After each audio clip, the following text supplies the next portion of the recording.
Nous vous invitons à vous abonner si ce n'est pas encore fait, à activer la cloche pour être au courant de nos prochaines vidéos, à nous suivre sur nos réseaux Facebook, Instagram, adventiste.mq. Bon visionnage et prenez soin de vous.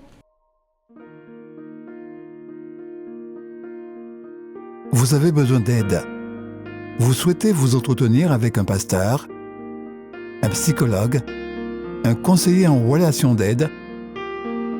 La cellule d'écoute de la Fédération des Églises adventistes du 7e jour de la Martinique est à votre disposition, 7 jours sur 7, de 8h à minuit, au 0805 288 394. Cet appel est gratuit.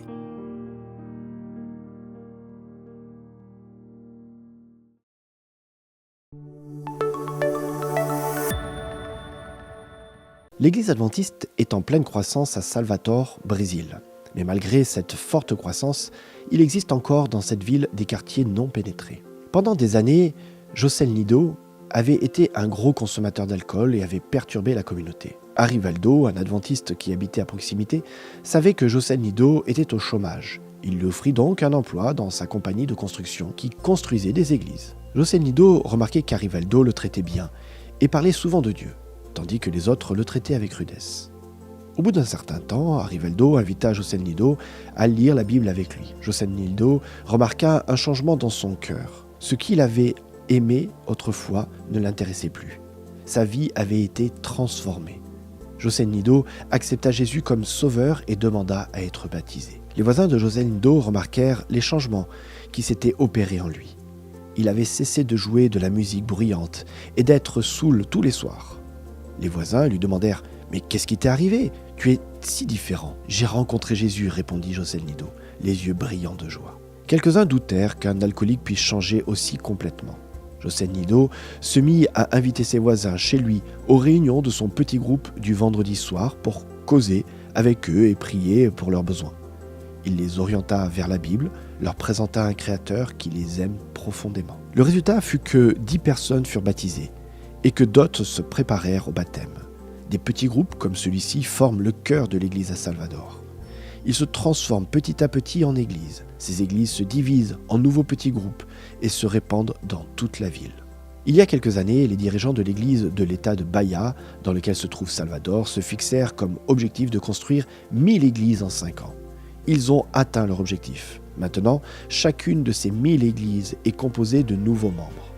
La vie de Joselnildo est un témoignage que, quelque difficulté que l'on puisse rencontrer, Jésus peut transformer notre vie. En 2022, l'Église adventiste lança un programme connu sous le nom de « Recentrons la mission », qui prévoyait d'augmenter les ressources pour atteindre les nouveaux territoires pas encore pénétrés et de nouveaux groupes de population. En soutenant financièrement cet effort par vos dîmes et vos offrandes de promesses, régulières et systématiques, de plus en plus de personnes comme Joselnildo et Arivaldo pourront connaître Jésus. En apportant notre dîme et nos offrandes de promesses, puissions-nous mettre nos désirs à la dernière place et Dieu à la première.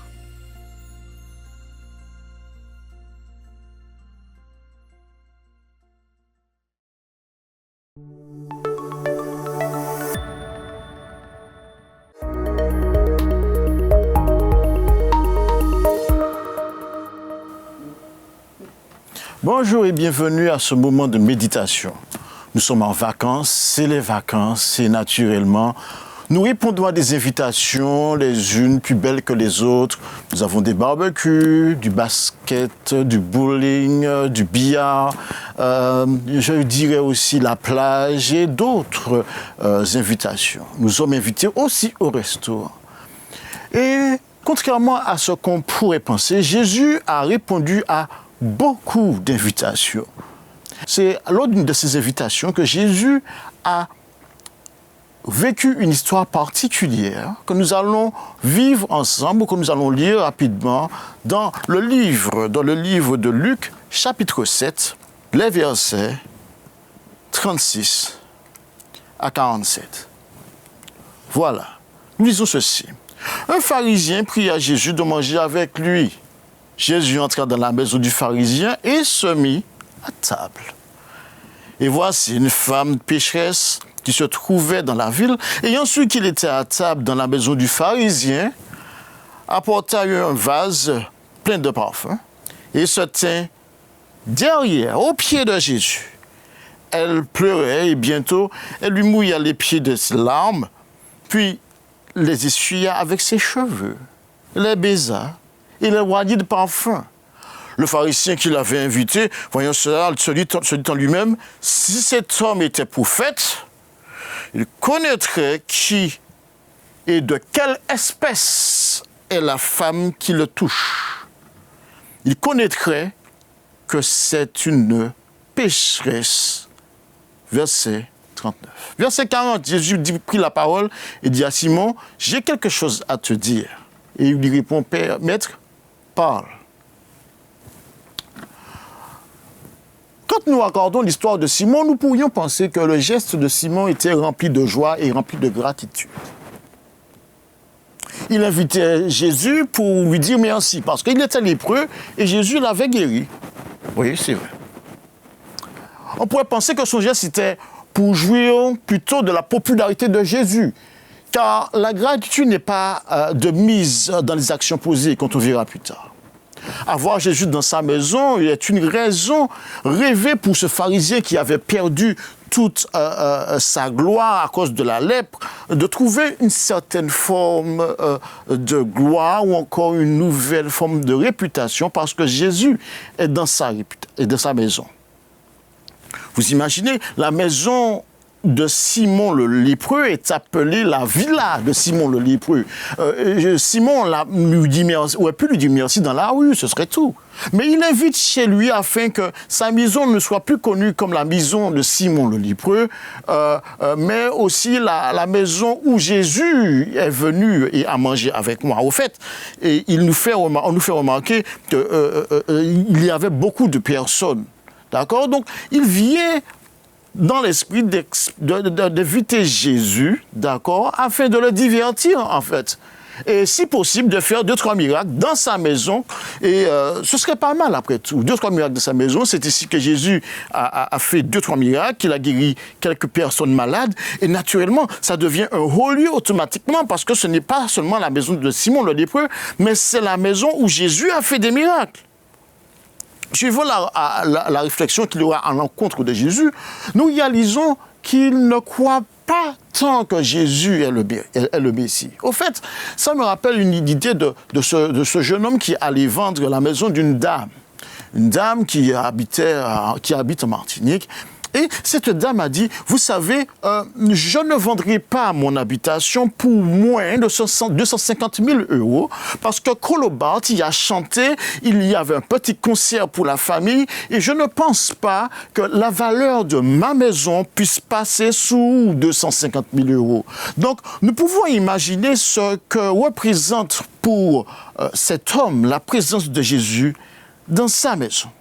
Ça va lui redorer le blason et ensuite certifier la pureté de sa maison parce que dans la culture juive, naturellement, la maison du lépreux est impure. C'est un lépreux, souvenons-nous-en.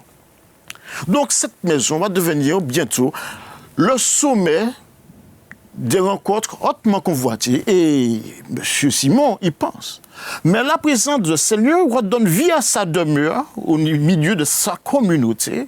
Et Simon, appelé le lépreux, lui se dit que maintenant on pourra m'appeler Simon sans mettre derrière le mot lépreux. Ainsi, Simon, par la présence de Jésus, purifie son nom, le nom de sa maison. Et Simon, le pharisien, purifié par Jésus, est content parce que Jésus est avec lui au barbecue. Ça, c'est une chose. Jésus, imaginez-vous avec Barack Obama à votre barbecue ou encore le roi le plus riche ou encore l'homme le plus riche, le plus puissant de la terre en ce moment à votre barbecue. Naturellement, ce serait une fierté pour vous. Et c'est ainsi que Simon se ressent dans cet état. Il est heureux. Il est content, il est joyeux. Cependant, il y a un incident. Quelque chose va se passer qui ne lui plaît pas. Au verset 37, une femme pécheresse, naturellement, une femme sans doute courtisane ou encore qui aurait peut-être connu beaucoup d'hommes ou qui n'a pas une bonne réputation par rapport à son activité, s'introduit dans la maison. Elle n'est pas invitée, elle n'est pas souhaitée, on ne lui a pas donné de cadeau d'invitation, ni de SMS, ni de WhatsApp, voire de texto.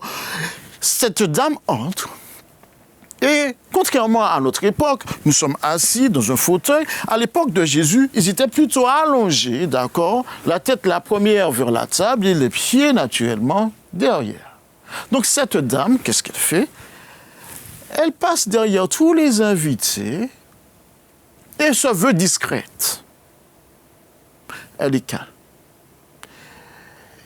Et elle passe derrière Jésus et qu'à ce moment-là, elle cache un parfum d'albâtre qui se répand dans toute la salle, qui couvre le repas, l'odeur du repas, qui couvre l'odeur du colombo de cabri, qui couvre l'odeur du poulet, qui couvre l'odeur de tous les beaux repas que vous pourriez imaginer. Ce parfum va mettre aux oubliettes tout ce qui se passe. Et focaliser la vision ou focaliser l'attention de tous les invités sur cette dame. Un parfum qui parle. Par-dessus le parfum qui parle, il y a la réputation de la femme qui a aussi un parfum qui est plutôt néfaste. Et Jésus, qui est conscient de la situation, connaissant l'histoire de la dame, son histoire envers cette dame, comprenant ce qui se passe dans le cœur de Simon, qui met en doute sa fonction de Messie par rapport au rapport qu'il a avec une telle femme, lui raconte une petite histoire que je m'en vais vous raconter. Et Jésus dit à Simon, tu sais Simon, le Covid est passé, d'accord, et il y avait deux chefs d'entreprise. Deux chefs d'entreprise qui étaient dans une grande banque comme la BNP ou la Poste, d'accord. L'un devait à la banque 1 500 € et l'autre devait à la banque 1,5 million d'euros. 1 500 000 €, c'est pas n'importe quoi. Suite à de nouvelles mesures de l'État et certaines décisions qui ont été prises, la banque a décidé de remettre la dette et de remettre les compteurs à zéro. Et là, Simon dit, c'est très bien, le gouvernement a pu faire ça. C'est un très bon gouvernement. Et Jésus se retourne vers Simon et lui dit, mon ami, d'après toi, de ces deux personnes, qui va apprécier ou aimer la banque le plus? Qui va aimer le fait qu'on lui ait remis sa dette le plus? Et là, Simon dit, celui à qui on a remis le plus. Et Jésus lui répond, exactement, tu as très bien répondu. Voilà ce que Jésus lui dit. Jésus lui dit, verset 43. Celui, je pense, à qui l'a remis, Jésus lui a dit, tu as bien jugé. Verset 44. Puis, se tournant vers la femme, il dit à Simon, vois-tu cette femme? Je suis entré dans ta maison et tu ne m'as point donné d'eau pour laver mes pieds. Mais elle a mouillé de ses larmes et les a essuyées de ses cheveux. Tu ne m'as pas oint pour me donner de baiser. Mais elle, depuis que je suis entré, elle n'a point cessé de me baiser les pieds. Alors là, normalement, si Jésus était susceptible, comme certains d'entre nous, tu ne m'as point baisé, là, normalement, Jésus devrait partir et se lever, parce que c'est un affront, un manque de respect. Si Jésus était susceptible en tant que je suis le roi des rois et le Messie, et toi, un pécheur, tu m'invites chez toi, tu ne me donnes même pas un baiser, ou encore tu ne m'as même pas serré la main pour me souhaiter la bienvenue, à quoi ça me sert de me coucher ou encore de manger à ta table? Mais Jésus n'est pas susceptible. Il prend son mal en patience. Il accepte. Et il continue. Verset 46, tu n'as point versé d'huile sur ma tête, mais elle a versé un parfum sur mes pieds. C'est pourquoi je te le dis. Ses nombreux péchés ont été pardonnés, car elle a beaucoup aimé. Mais celui à qui on pardonne peu aime peu. Jésus montre à Simon la réalité de sa mauvaise conception de ce qu'il est en tant que Messie et de qui est cette femme en tant que pécheresse. Vous savez, lorsqu'on est au restaurant, dans une soirée ou encore à la plage, dernièrement j'étais avec les collègues à la plage et on a tendance à se regarder afin de se jauger, se juger. Tu travailles où, tu fais quoi, on regarde le vêtement, comment tu es mis, vous savez. Et là, vous imaginez que Simon va faire ça rapidement et facilement. Sur l'accoutrement de la dame, on sait que ça en dit long. Et Jésus, dans son intervention, va faire taire les machinations qu'il y a dans les chicaneries qu'il y a dans la tête de cet homme. En réalité, il ne prend pas soin de se réaliser que lui, il est plus fautif que la dame. Parce qu'il invite quelqu'un sans lui proposer un verre d'eau ou sans lui proposer de nettoyer ses pieds ou encore retirer ses chaussures. Mais il s'occupe de la dame qui a fait tout ce que lui, il n'a pas fait. Vous savez, Jésus, lui, il est venu non pas pour jauger, mais pour apprécier ceux qui viennent avec leur cœur. Et c'est pour cela que Jésus a pu exposer à Simon ses pensées, d'accord, en face de la populace, sans le frustrer. Vous savez, il aurait pu dire à Simon ces 4 vérités face à tout le monde, espèce d'hypocrite, d'accord, mais en réalité, en agissant ainsi, il aurait plutôt détruit. Simon aurait sans doute reconnu que Jésus a lu dans son cœur, que Jésus a dit la vérité, mais Simon ne l'aurait pas porté dans son cœur pour la simple et bonne raison qu'il aurait été humilié, en d'autres termes, détruit. Mais il lui raconta cette histoire en privé, bien qu'au milieu de la scène, afin que le contact qu'il y a entre Jésus, d'accord, puisse lui permettre de comprendre la notion du pardon. En fait, Simon réalisait que le fait que Jésus soit dans sa maison, même s'il ne lui a pas donné de baiser, même s'il ne lui a pas serré la main, même s'il ne lui a pas fait de gestes de déférence dignes du roi des rois, le fait que Jésus soit dans sa fête est un acte de pardon en lui-même. Parfois, nous voulons faire le bien, mais si le ton et la manière de le faire provoquent des larmes et de l'indignation, la remarque qui a été faite n'aura pour effet que blesser et tuer la personne en face. À la rigueur, d'ailleurs, ça aurait fermé le cœur de cet homme en face à double tour, tel que nous le dirait Ellen White. Par conséquent, Simon a réalisé que Jésus n'est pas seulement un prophète, mais c'est un homme bon.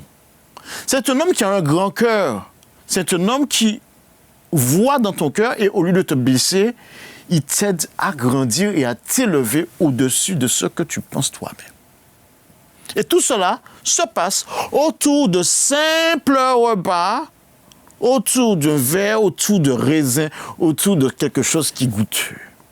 On raconte l'histoire d'une invitée qui était au repas de la reine, je pense que c'est à Versailles, imagine, en Versailles, et qui malheureusement a...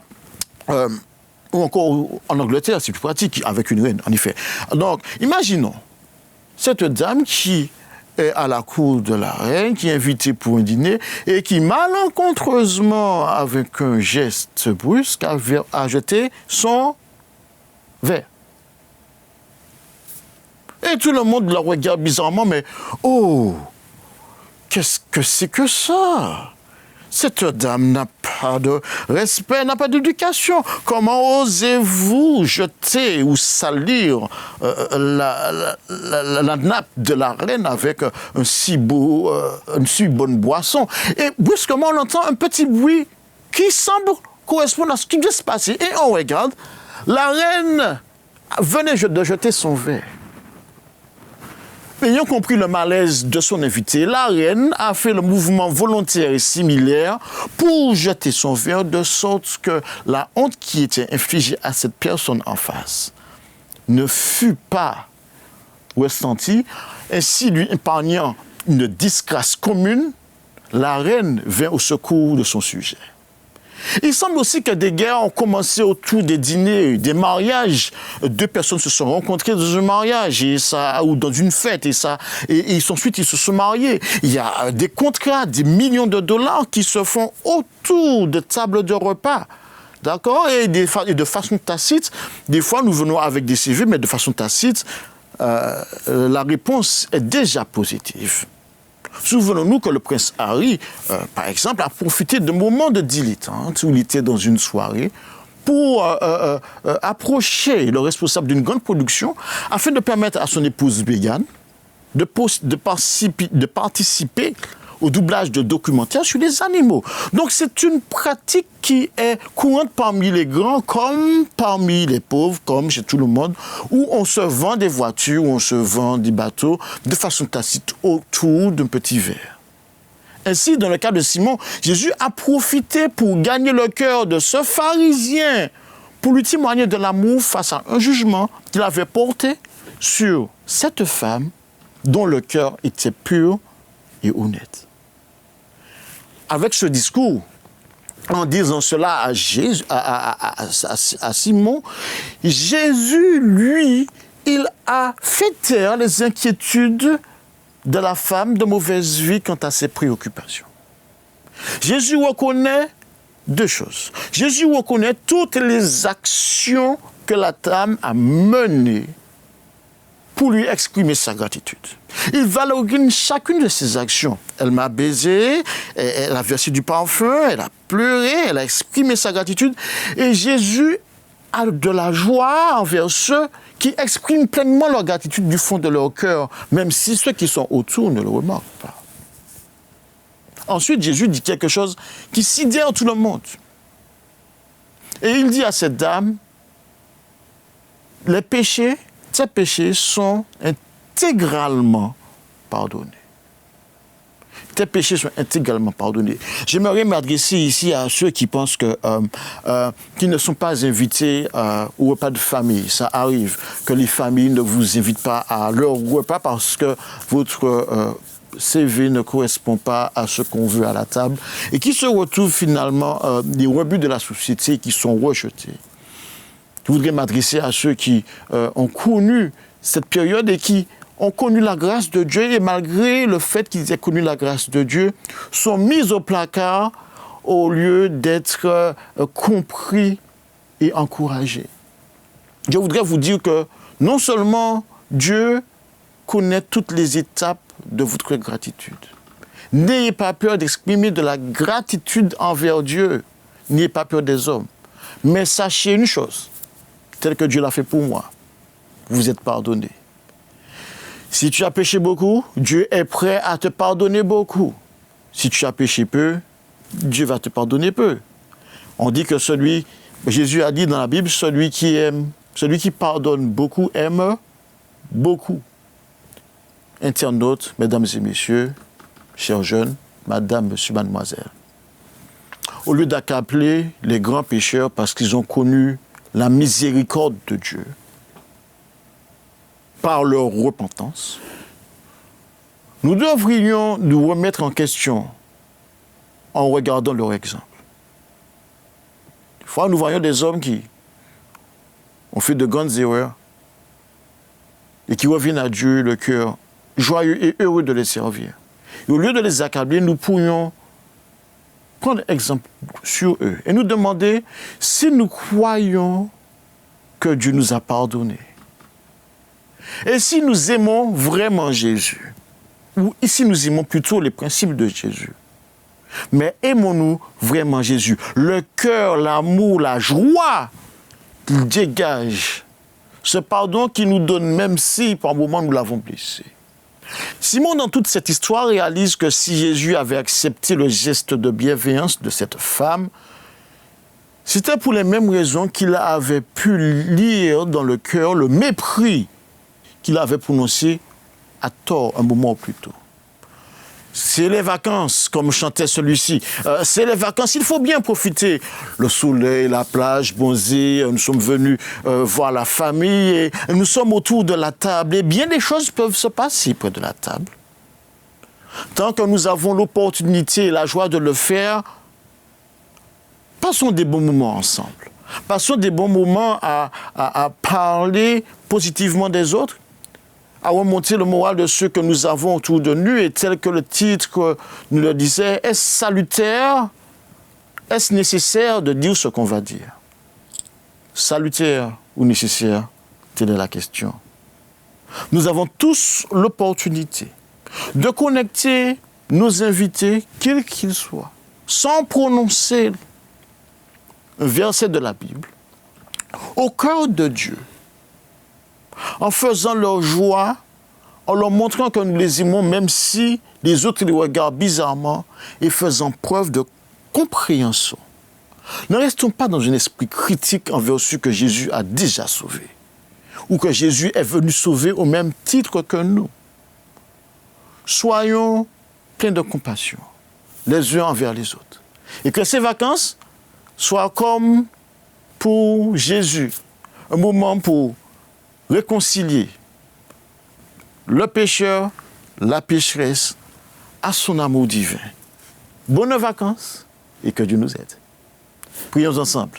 Père éternel, merci de nous avoir connectés au cœur de ton Père. Nous avons hâte de nous rencontrer au ciel un jour,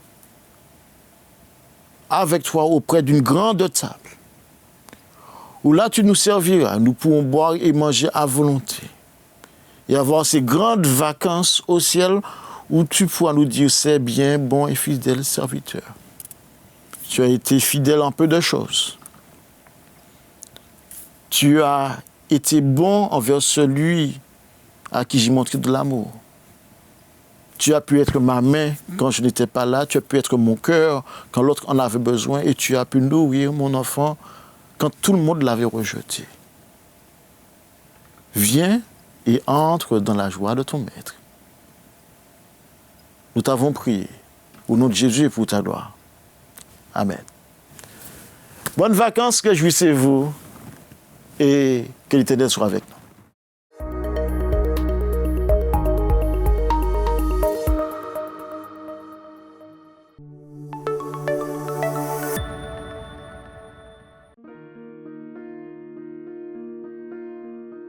Vous avez besoin d'aide.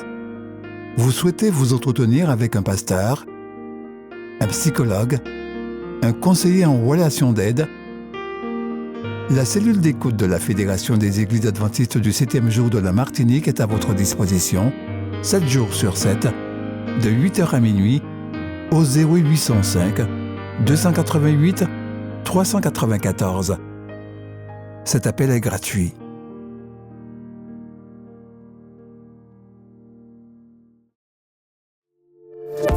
N'oubliez pas de vous abonner si ce n'est pas encore fait, de liker et de partager avec vos amis si cela vous a plu. À bientôt pour une prochaine vidéo.